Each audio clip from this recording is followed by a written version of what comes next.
Well, hey there, we're here with you again in our second lesson of our training series at PursueGOD.org, and today we're talking about how to use our tools to invest in somebody, to start discipling them, right, or to start mentoring them.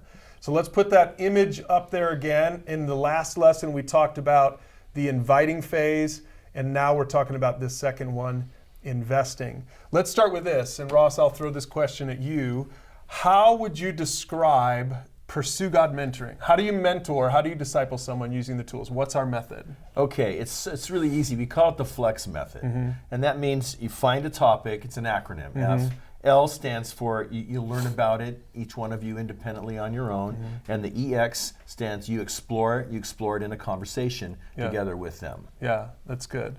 And so that was pretty simple to explain.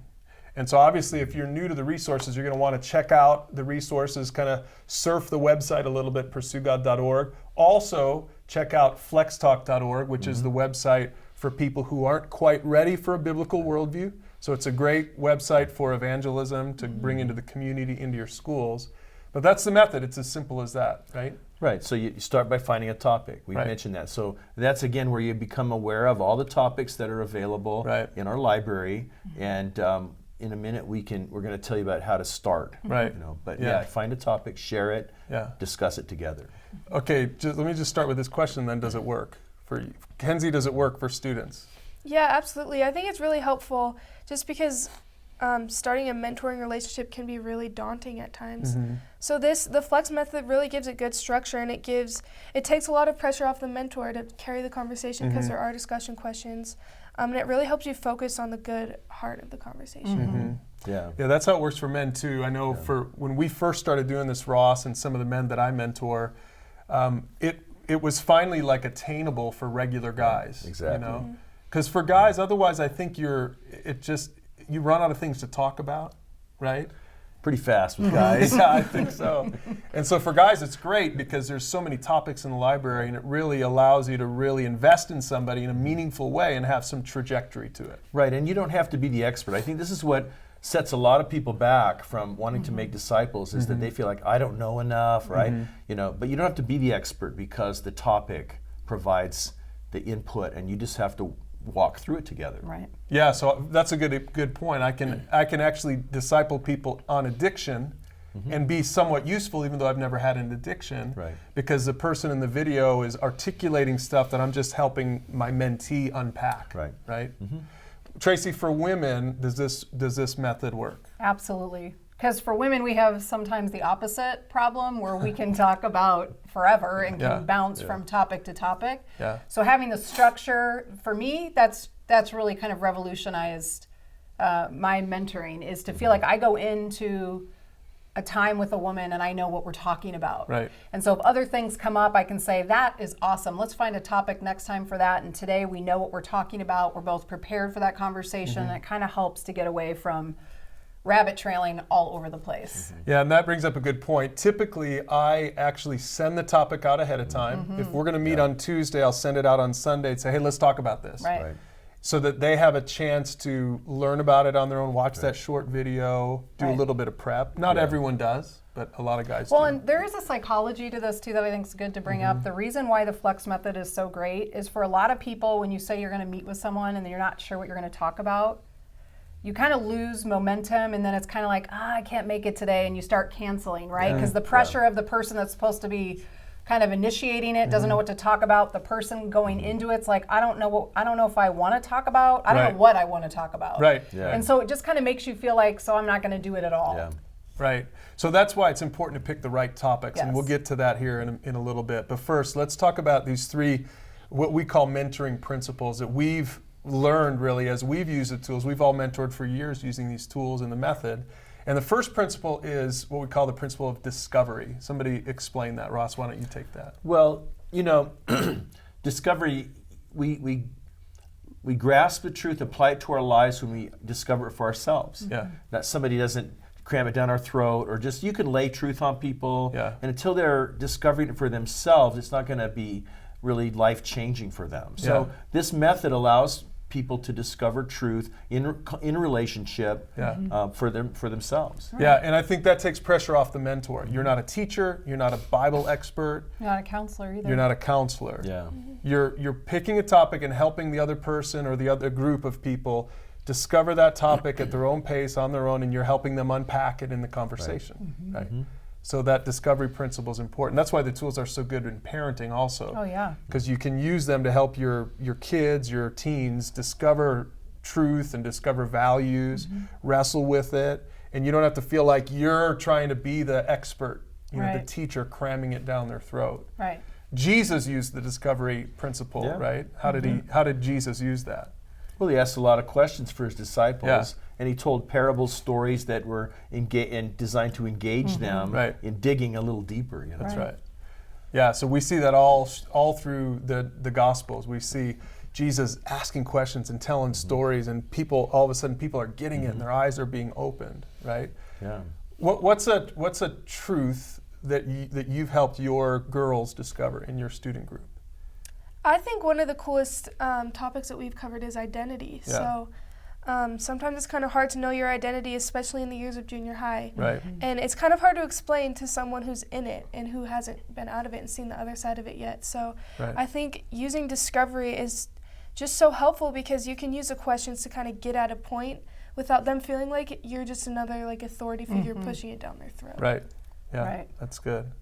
And obviously one of the biggest truths that we want people to discover is that first truth in Foundations is that we start a relationship with God by trusting Jesus. Well, you can't just tell someone that. That's probably not going to work to open their eyes up to that truth if they're not a follower of Jesus yet. That might take a relationship. That might take a bunch of topics on the way toward that. Right. Right? Yeah. Okay, so that's the first principle, discovery. The second principle that we've discovered is what we call the principle of ownership, right? Tracy, can you describe what that means? Well, I think part of what Ross is saying that in discovery, people need to find that information to be applicable to their life. And then the ownership piece is that as you talk about it, as you wrestle with it, as you apply that biblical truth into your own life and start applying it in a specific way, then that person can start taking ownership of that in their own life because now they understand it at a more personal level. Right. It's not philosophical anymore. It's a personal thing to their life, and there's some accountability in that conversation that if I'm talking about I have an anger issue, I'm sharing that in a mentoring relationship. Well, now in my mentoring relationship, they can be like, well, how are you doing with anger in your life?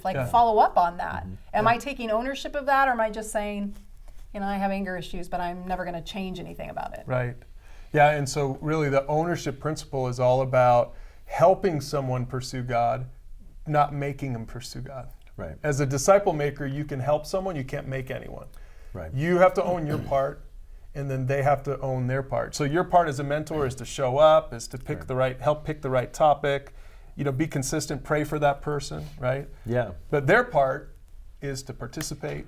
Right, do preparation, be open. This is really one reason why, even though it's a great structure and we really need this, that sometimes it does get messy because if I'm mentoring someone and they really don't take ownership, then eventually, that relationship's going to go off the track, off the rails, and I might have to have a false start. I might have to go mentor somebody else for a while or whatever. So the human element comes into play when we talk about ownership. Well, Jesus even told his disciples that. He said, go out and share the gospel.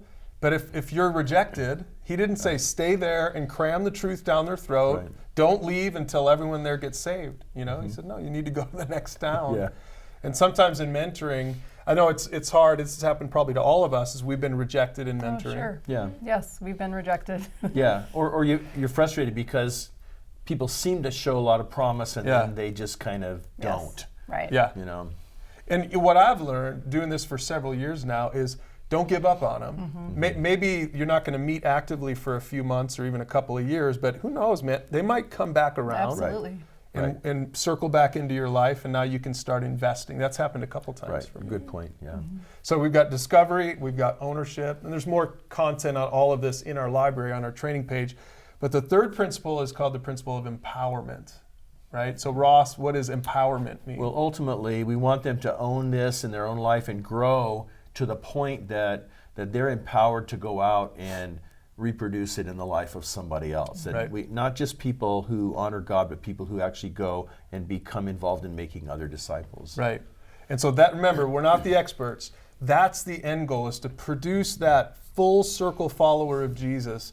That means someone who's empowered to go make disciples. Because I think there's a tendency in church, in small groups, and even in a mentoring relationship where you're going to start investing in someone, and if you're not careful, they're going to just get really comfortable being the Right. consumer, and you're investing in them, and they're just going to be a fat Christian, all this knowledge and information and all this attention, but never really going out Right. and impacting the next person. I start every mentoring relationship with that concept in mind.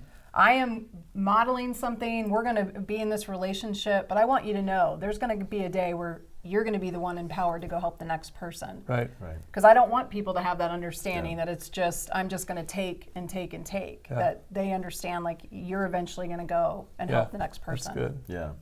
Well, let's put that image back up here again. So we're in the second phase there of disciple making, the investing phase. But I want to point out that first green circle there, because that represents a tool on our library that's really important for you to understand. It's the start pages. So the way to get from the inviting phase into the investing phase, we think the simplest way is to go to start in the menu and pull it down and pick a start page. So what are some start pages that we have in our library? We have kids, students, marriage, parenting. Just a lot of life issues, Yeah. relationships. So the idea with the start page is when you go to one of those, someone who's new to the resources, that front page of PursueGOD.org or Flex Talk can be really overwhelming. There's so much there, people don't even know where to start. So that's what the start pages are for. It's a simple way, pick a category that you think really will help that person, and that's kind of your starting place, right? That start page will have some information on it. It'll have a 101 starter series, right? Which is kind of the 10 best topics to start with. It just is a really great way to get that relationship moving. Because again, it's all about relationship, but structure is important. Yes. And so the start page will really help you to add structure. And remember, there's start pages at PursueGOD.org for people who are ready to hear about a biblical worldview.